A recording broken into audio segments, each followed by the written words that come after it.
이 중국의 이 선교사 가정에서 태어난 이 스코틀랜드 출신의 에릭 리델이라는 사람이 있습니다. 이 불의 전차라는 영화로도 잘 알려져서 그의 삶이 잘 소개가 되었었는데요. 1924년 제8회 파리 올림픽에 영국의 대표 선수로 출전했습니다.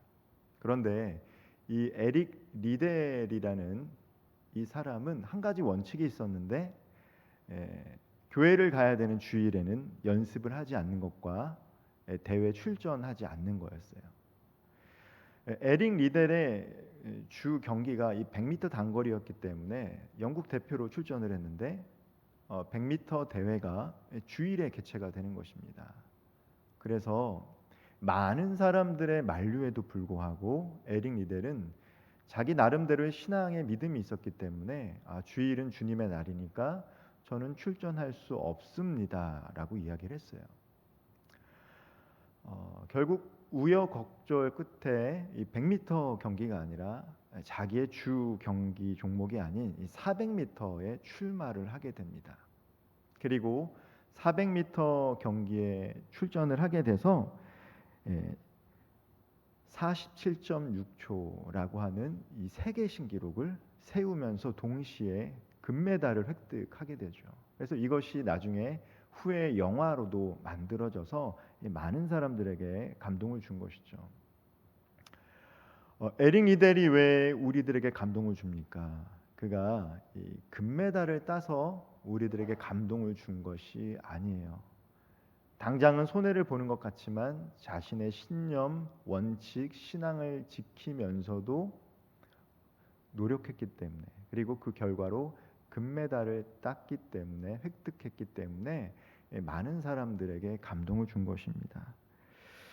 실제로 그는 믿음의 길을 선택했는데 부모님이 중국 선교사였기 때문에 그는 자신의 커리어를 육상이 아니라 선교사의 길을 걸어가게 됩니다. 그래서 중국으로 후에는 선교사로 파송이 됩니다.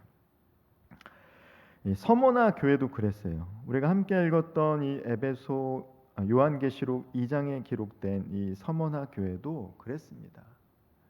손해를 감수해야 했어요. 그 손해가 무엇이냐? 가이사가 주님이다라는 고백을 하면 일상의 삶이 조금 편할 수 있는데 그들은 그 고백을 하지 않았다라는 것이죠. 이 서머나라고 하는 이 도시는 이 정치적으로도 매우 안정이 되어 있고 경제적으로도 매우 부유한 도시로 알려져 있습니다. 이 서머나의 이 도시에 있는 이 로마 시민권자들은 1년에 한 번 황제 앞에 나아가서 이 향을 피우며 가이사는 주님이시다 고백하는 것을 했다라고 해요. 그런데 이 그리스도인들은 그런 고백을 할 수가 없었죠. 황제가 주님이 아니라 오직 예수 그리스도가 주라는 고백을 그걸 신앙으로 지키고 살아갔기 때문에 눈에 보이는 황제가 그들은 주님이 될 수 없었습니다. 황제가 황제를 칭송하고 황제를 주로 고백했다라면 계속해서 그들은 편한 일상의 삶을 살아갈 수 있었을 텐데 그런 고백을 하지 않음으로 찾아오는 손해들이 있었죠. 사업을 하는 사람들은 사회적인 관계가 단절이 되기 때문에 사업에서 손해를 볼 수밖에 없었고 또 함께 삶을 살아가는 공동체 속에서 배제되는 삶을 살아갈 수밖에 없었습니다. 여러 가지 어려움이 있었어요. 사람들이 보았을 때 이 서머나 교회 성도들은 참 어리석어 보였어요. 왜 저렇게 살아야 하나? 예수 믿는 건 좋다. 그런데 황제도 주라고 고백하고 살아가면 되는 거 아니냐? 적당히 타협하면서 너희들의 종교를 갖고 신앙생활을 하면 그렇게 손해 볼 일도 없고 불이익 당하지 않을 텐데 왜 그러한 손해를 감수하며 살아가느냐? 때로는 순교도 해야만 했습니다. 그런데 예수님께서는 그 어리석어 보이는 사람들, 그들의 믿음 때문에 손해를 보는 서머나교회 성도들을 향해서 2장 9절 상반절에서 이렇게 말씀하고 계세요. 요한계시록 2장 9절 상반절 제가 한번 읽어보겠습니다. 내가 내 환난과 궁핍을 알거니와 실상은 내가 부유한 자니라. 사람들 눈에는 어때 보입니까? 지금 이 서머나 교회 성도들이 환난을 당하고 있고요. 매우 궁핍한 사람들이었어요. 사람들의 눈에, 하나님을 알지 못하는 로마 사람들, 유대인들의 눈에 그들은 환난을 당하고 있고 궁핍한 삶을 살아가고 있었습니다. 그런데 오늘 예수님께서 이 서머나 교회 성도들을 향해서 말씀하시는 건 뭐냐면 그들이 부요한 사람이다라고 이야기해주고 계세요. 실제로 그들은 가난했지만 우리 주님의 눈에는 부유한 자들로 비춰졌습니다. 사람들 눈에는 손해보는 인생을 살아가는 것처럼 보였지만 실상은 하나님이 그들의 삶을 통해서 영광을 받고 계셨어요. 제가 청년 때에는 이 흔히 말해서 이 고지론이라고 해서 우리가 이 그리스도인들이 높은 고지로 올라갈 때 그것을 통해서 하나님이 영광 받는다라고 하는 설교들을 목사님들이 많이 하셨어요. 그렇기 때문에 그리스도인들이 열심히 살아야 되고 가능하면 직장에서도 인정받아야 되고 높은 자리로 올라가야 된다라고 이야기를 했습니다. 그래서 정치, 경제 각 분야의 리더가 돼서 세상을 바꿔야 된다라고 하는 설교를 많이 하셨고 또 그러한 설교를 듣는 청년들이 은혜를 받아서 또 열심히 신앙생활을 했던 것들을 기억합니다. 그런데 20년이 지난 지금 이렇게 봤을 때 참 뜨겁게 신앙생활을 했고 나름대로 각 사회 분야에 그리스도인들이 있음에도 불구하고 왜 많은 교회들이 있음에도 불구하고 오늘날 우리가 살아가는 이 시대가 20년 전보다 더 어렵다고 할까? 분명 물질적으로는 매우 풍요로운 시대를 살아가고 있지만 정서적으로 그렇지 못한 시대를 살아가고 있는 것처럼 느껴질 때가 있습니다.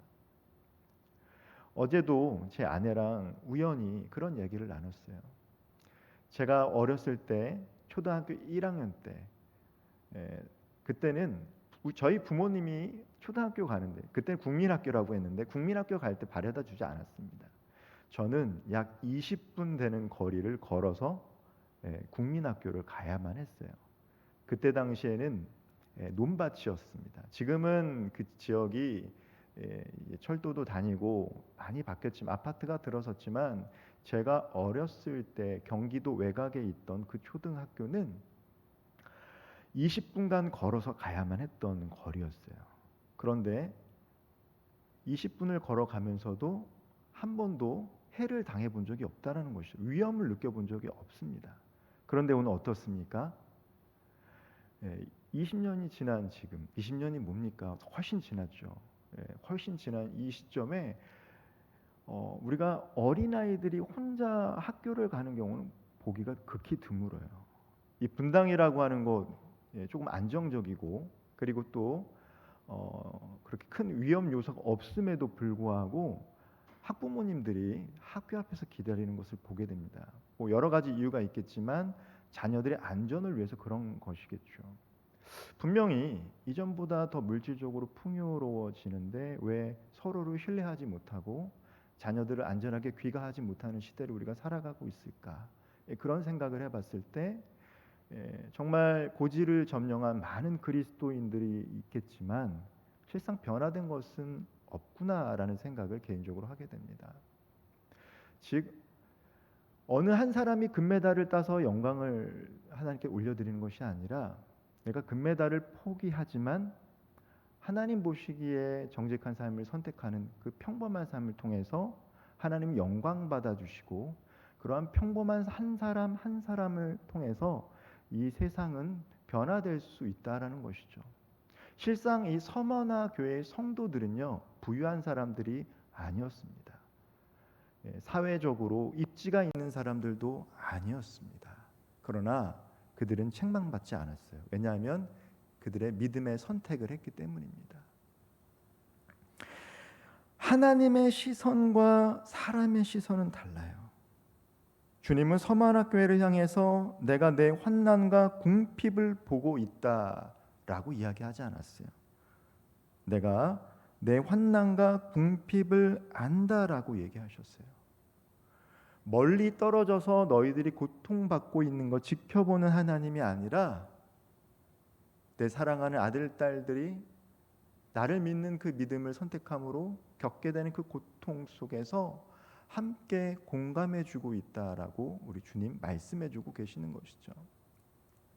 우리 하나님 어떤 분입니까? 하나님께서 예수님께서 십자가에 달려 죽으셨을 때 하나님께서 무감각하게 슬픔도 느끼지 못한 채 그것을 보고 계셨던 것이 아니라 예수님께서 십자가에 달리셨을 때, 그 고통당하셨을 때 하나님도 거기 계셨고 함께 고통을 느끼셨겠죠.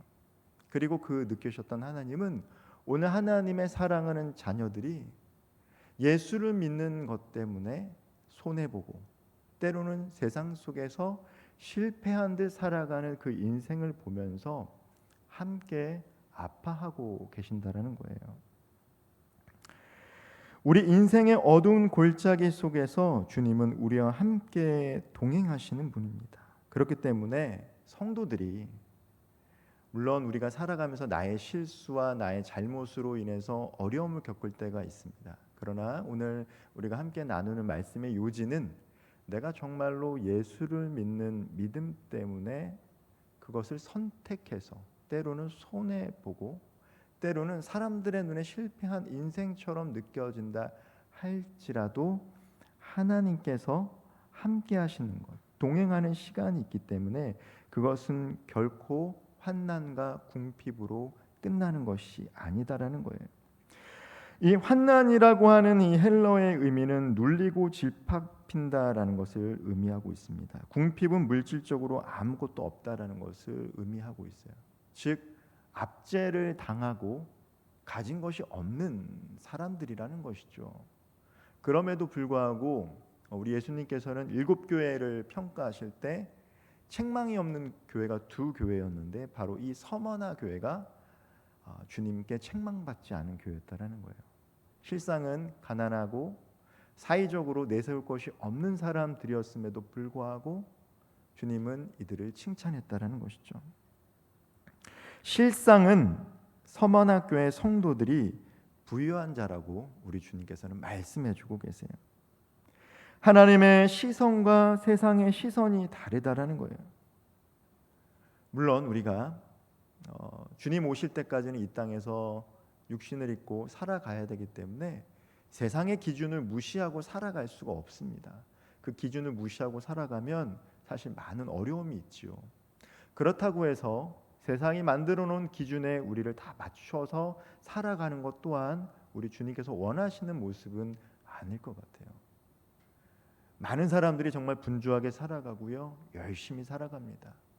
왜 열심히 살아가는가? 사람들에게 인정받기 위해서, 조금 편한 삶을 살아가기 위해서 아니겠습니까? 세상 사람들이 우리를 바라보는 기준이 무엇입니까? 저 사람이 어떤 옷을 입고 있는가? 저 사람이 어떤 차를 운전하고 있는가? 저 사람이 어디 지역에 살고 어디에 거주하고 있는가? 저 사람이 어느 학교를 나왔고 학위가 무엇인가?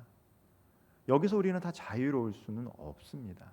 그러나 이것은 사람들의 기준과 평가지 하나님께서 평가하는 기준은 이런 것이 아니라는 것이죠. 우리가 가지고 있는 소유가 아니라 우리가 어떠한 사람인가라는 존재를 통해서 하나님은 우리를 평가하고 계시죠. 우리가 어떠한 사람인가? 바로 예수 그리스도를 믿고 주님을 신뢰하는 사람, 그 기준을 가지고 하나님께서는 착하고 충성된 종 혹은 부유한 자라고 말씀해 주고 계신 것 아니겠습니까? 그리스도인의 삶은 세상의 계산법으로 때로는요 손해보는 인생이 될 수밖에 없어요.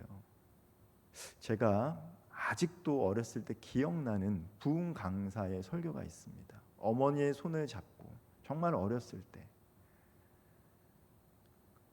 거의 40년이 돼가는 시간이겠죠. 정말 제가 초등학교 들어가기 전인데도 불구하고 그것이 기억이 나요.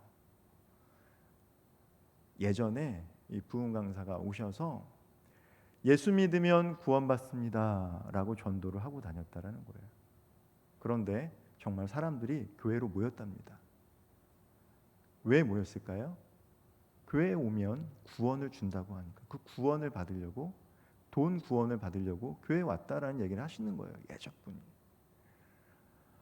교회에 오면 구원을 받는다라는 건 물질적인 축복을 받는다, 건강한 삶을 산다, 자녀들이 복을 받는다. 맞습니다. 정말로 주님 안에서 신실하게 살아갈 때 물질의 축복도 받고요, 건강의 복도 있습니다. 그런데 그 물질의 축복과 건강의 복을 모든 사람이 누리는 것 같지는 않아요. 예수 그리스도를 믿고 신실하게 살아가지만 어떤 이들은 물질의 복을 받지 못하는 분들도 있는 것 같습니다. 어떤 분들은 육신의 연약함으로 고통받는 분들도 있습니다. 예수를 잘 믿기 때문에, 예수를 신뢰하기 때문에 어떤 이들은 물질의 복을 받을 수도 있고 거기서 배제되는 사람들도 있을 수 있다는 것이죠. 그런데 우리가 그럼에도 불구하고 예수 그리스도를 믿는다라는 것은 때로는 손해 볼 수도 있다라는 거예요. 예수 잘 믿고 교회 충성 봉사하면 물질적으로 부유하고 건강하고 자녀들이 잘 되면 너무 좋습니다. 그러나 때로는 그렇지 않은 성도님들과 가정이 있다라는 것을 우리는 알고 있어요. 그럼에도 불구하고 주님께서는 서머나교회 성도들을 향해서 그들이 부유하다라고 말씀하시고 그들에게 상급을 약속하고 있다라는 것이죠. 서머나교회가 부유했던 이유는 다른 것이 아닙니다. 그들이 많은 것을 가졌기 때문이 아니에요. 그들이 끝까지 하나님, 예수 그리스도, 성령을 의지했기 때문입니다. 우리 역시 예수 그리스도를 믿고 교회 안에서 공동체 생활을 하고 신앙 생활을 하면요, 손해 볼 때가 있어요. 필연적으로 정말 주님을 따르면 손해를 볼 수밖에 없습니다. 내가 예수 잘 믿고 손해 보지 않겠다, 이것은 제가 봤을 때 불가능해요. 예수를 잘 믿으면 포기해야 할 영역이 반드시 존재한다라는 거예요. 예수를 믿고 내가 직장과 사업의 터전에서 살아가려고 하면, 정직하게 무엇인가 하려고 하면 쉽지가 않습니다. 하나님께서 내게 원하는 것은 정직함이니까 나는 정직하게 내게 맡겨진 일들을 감당해야겠다, 비즈니스를 해야겠다. 그런데 쉽지가 않아요. 그렇게 하면 손해를 볼 수밖에 없습니다. 이 고리타분한 사람아, 이 답답한 사람아 라는 이야기를 들으며 융통성도 없고 사회성도 없다라는 이야기를 들어야 할 때도 있어요. 그럼에도 불구하고 우리가 예수를 믿기 때문에 그것을 고수하며 살아가면 반드시 환난이 있고 어려움이 있다라는 것이죠. 그것만이 아니라 우리가 정말 지금 예수 그리스도를 믿고 교회에 오는 것은, 또 특별히 주일날 뿐만 아니라 금요기도에 온다라는 것은 다른 것을 내가 누릴 수 있는 것을 포기하고 이 자리를 온다라는 거예요. 내가 섬김의 자리에 있다라는 것은 다른 것을 포기하고 이 자리에 있다라는 것이죠. 세상적인 눈에 봤을 때 그거 손해예요. 저는 개인적으로 목회자로서 참 교회를 섬기시는 우리 직분자들을 보면 대단하다라는 생각을 시간이 지날수록 하게 됩니다. 저야 이것이 어떻게 보면 세상적으로는 직업 아니겠습니까? 소명받았다라고 하지만 세상에서 말하는 것처럼 사례비를 받고 또 섬기는 거 아니겠습니까? 근데 우리 성도님들의 삶을 보면 직장과 사업의 터전에서 똑같이 시간을 보내시고 피곤하고 지침에도 불구하고 교회에 와서 예배 드리고 또 그 시간을 내어서 섬긴다라는 것, 세상적인 눈으로 봤을 때 손해보는 거예요. 그렇게 할 필요가 없다라는 거죠. 왜 시간을 내고 돈 내서 그렇게 고생하냐라고 비칠 수 있어요. 그런데 그것을 통해서 누가 영광을 받는가? 하나님이 영광을 받는다라는 거예요. 사람들은 이해할 수가 없어요. 저 사람이 저걸 포기할까? 왜 쉴 수 있는데 쉬지 않고 오히려 돈을 받았는데 돈을 내면서 교회를 다닐까? 그것을 통해서 사람들은 저들이 믿는 무엇인가가 있구나라는 생각을 한다라는 것이죠. 그것이 귀하고 가치 있기 때문에 포기했다라는 것이죠. 세상적인 눈에는 손해 보는 것 같지만 그것을 선택함으로써 결국 하나님 영광 받으시고 결국 우리 또한 그 하나님의 영광에 참여하는 자가 되는 것입니다. 서만화 교회는 분명 이 환난과 궁핍 가운데 있었습니다. 그런데 오늘 주님께서는 2장 10절 상반절 말씀을 통해 그들에게 고난이 올 것을 말씀해 주고 계세요. 2장 10절 상반절입니다. 너는 장차 받을 고난을 두려워하지 말라. 지금도 내세울 게 없어서 사람들한테 업신여김 당하고 물질이 없어서 이렇게 어려운 시기를 지나고 있는데 주님께서 부유하다라고만 말만 하지 고난이 올 것이다라고 얘기를 하는 거예요. 그런데 주님께서 두려워하지 말라라고 합니다. 왜 두려워하지 말라라는 거예요? 고난이 안 올 거니까, 힘든 일이 안 생길 거니까 두려워하지 말라는 게 아니에요. 신앙생활 잘하더라도 육신의 연약함, 재정적인 어려움, 관계의 깨어짐, 그런 두려운 고난의 일들이 오지만 두려워하지 마라라고 얘기하는 것이죠. 그 이유가 무엇입니까? 오늘 말씀에는 그 고난의 때가 10일이다라는 거예요. 문자적으로 10일이 아니라 고난의 때가 정해져 있다는 것이죠. 지금 너무 힘든 시기를 보내고 있지만 내가 예수 그리스도를 믿는 믿음 안에서 신앙생활을 하면서 남들 눈에는 실패한 것처럼 보이고 힘든 시기를 지나가고 있지만 그 고난의 때가 계속 무한정 있는 것이 아니라 10일이라는 한정된 수가 있으니 참고 인내하라고 말씀해 주고 계십니다. 그러면서 2장 10절 하반절에서 우리 주님은 이렇게 말씀해 주고 계세요. 내가 죽도록 충성하라. 그리하면 내가 생명의 관을 내게 주리라. 죽도록이라는 말은 상당히 부담스러운 말씀입니다. 죽도록이라는 말은 얼마나 부담스럽습니까? 내가 순종하고 충성은 하겠는데 죽도록 하라니. 그러나 이 죽도록이라는 말은 끝까지라는 것이죠. 끝까지. 주님 오실 때까지 충성하라라는 거예요. 우리가 이 충성과 순종이라고 하면은 매우 부담스러운 단어로 들리지만 헬라어에서 이 충성과 믿음은 그 어원이 같아요. 충성스러운 건 무엇이냐? 그 대상을 신뢰한다는 뜻이기 때문입니다. 그래서 헬라어로는 충성과 믿음이라는 어원이 같다라는 거예요.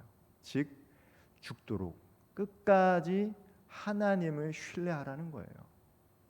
힘들게 무엇인가 이게 아니라 주님 오실 그날까지 그 믿음을 끝까지 지키며 하나님을 신뢰하는 삶을 살아가라고 서머나교회 성도들에게 말씀해주고 계십니다. 즉 상황을 보지 말고 약속을 바라보라는 거예요. 믿음의 눈은 무엇입니까? 상황을 바라보는 게 아니에요. 우리가 낙심이 왜 돼요?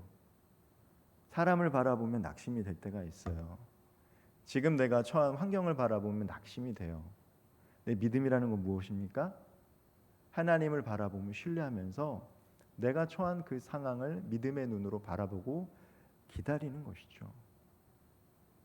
이것은 우리에게 도전이 아니라 약속입니다. 끝까지 충성해. 이렇게 명령형으로 들 수 있지만 이것은 하나님의 약속이에요. 주님 올 때까지 끝까지 나를 신뢰하며 살아가는 자에게 내가 생명의 관을 주겠다. 이 관이라고 하니까 어감이 잘 오지 않죠. 예전에 이 개역 한글에서는 생명의 면류관이라고 합니다. 올림픽이 열리면 우승자들에게 관을 주잖아요. 영광을 상징합니다. 끝까지 믿음의 경주를 완주한 자들에게 상을 주는 것처럼 내가 그러한 상을 이 서머나교회 성도들에게 주겠다고 하나님께서 약속해 주고 계신 거예요. 너희가 세상에서는 나를 믿기 때문에 손해보는 것처럼 느껴지겠지만 내가 반드시 끝까지 이 믿음의 경주를 하는 성도들에게 생명의 관을 주겠다라고 주님 약속해 주고 계시는 거예요. 믿음으로 감수한 손해는 하늘의 상급으로 환전이 되는 거예요. 우리가 여기서 이 땅에서 손해 보는 것처럼 살지만 여기서의 삶은 유한하다는 것입니다. 길어야 100년이죠. 물론 더 넘게 사시는 분들도 있어요. 근데 한정 유한해요. 그런데 여기서는 손해 보이는 것 같지만 하늘에는 영원한 상급이 있다는 것이죠. 그 상급을 바라보고 믿음을 끝까지 경주하라는 거예요. 세상에 안주하지 말고 하나님만을 신뢰하며 이 서만화 교회 성도들을 권면함과 동시에 약속의 말씀을 주고 있습니다. 앞서 제가 이 설교 전에 말했던 에릭 리델이라는 사람, 정말로 이 금메달을 따서 영화로도 만들어진 매우 유명한 사람입니다. 그런데 그가 선교의 길을 갔다라고 말씀드리지 않았습니까? 이 조직 신학자인 이 랭던 길키라는 사람이 있는데 그 사람이 이 산둥 수용소라는 저서를 출간했어요. 그리고 한국어로도 번역이 된 책인데요. 이 산둥 수용소라는 책에 보면 그 민간인 수용소입니다. 제2차 세계 대전이 일어나서 일본이 이렇게 점령하면서 민간인 수용소에 사람들이 갇히게 된 것이죠. 당시 랭던 길키는 하버드 대학을 졸업하고 중국에서 영어를 가리키며 선교를 했는데 그도 이제 수용소에 갇히게 됐어요.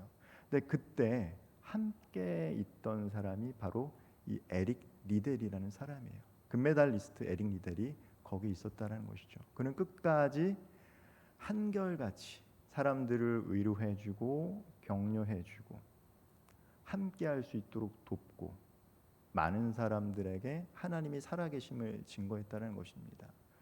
기회가 되시면 한번 책을 읽어보시면 참 좋은데 정말로 인간의 이기심이 어떻게 드러나는지 악이 무엇인지 책에서 얘기하지만 결국에는 사람들이 신을 찾게 되고 그 신을 찾게 되는 그 과정 속에서 믿음으로 살아가는 사람들을 통해 도전을 받는다라는 것이죠.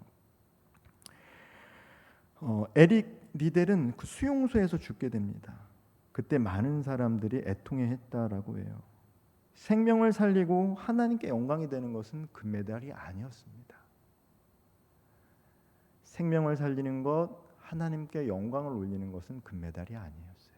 생명을 살리고 하나님께 영광을 돌려드렸던 것은 내가 금메달을 포기하면서까지도 신앙을 지키려고 했던 에릭 리델의 손해보는 선택과 믿음이었어요.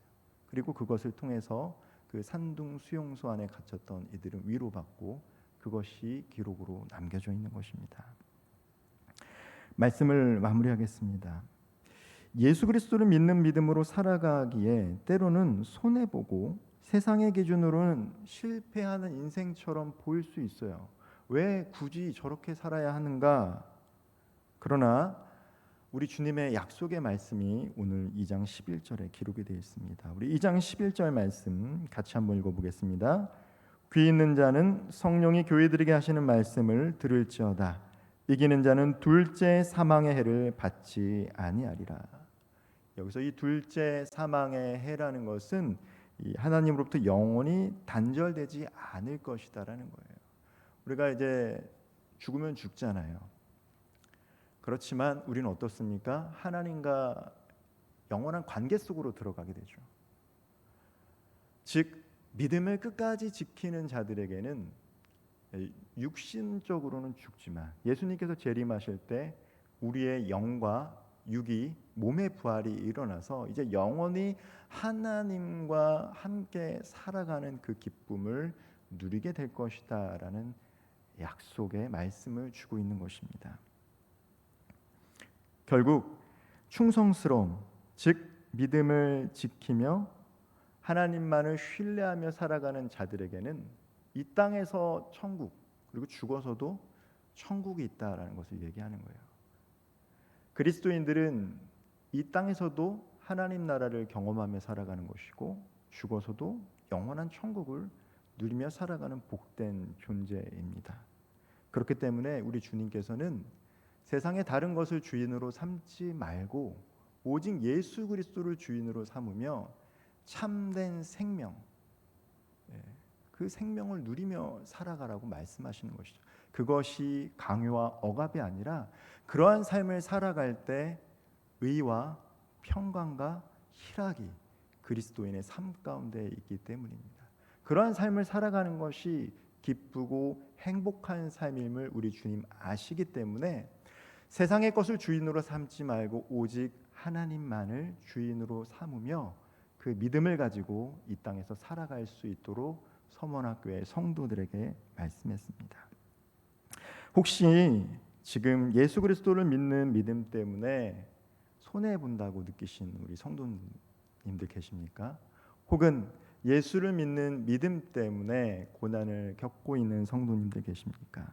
그렇다면 오늘 말씀을 기억하시면서 끝까지 충성, 곧 끝까지 주님을 신뢰하며 믿음의 길을 걸어갔으면 좋겠습니다.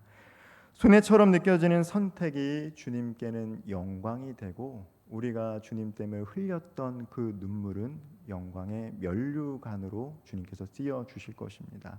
이것을 믿으며 하나님께서 우리들에게 주신 삶 가운데 하나님과 동행하며 기쁨을 누리며 살아갈 수 있는 저와 우리 모든 성도님들 되기를 주님의 이름으로 축원드립니다. 기도하겠습니다.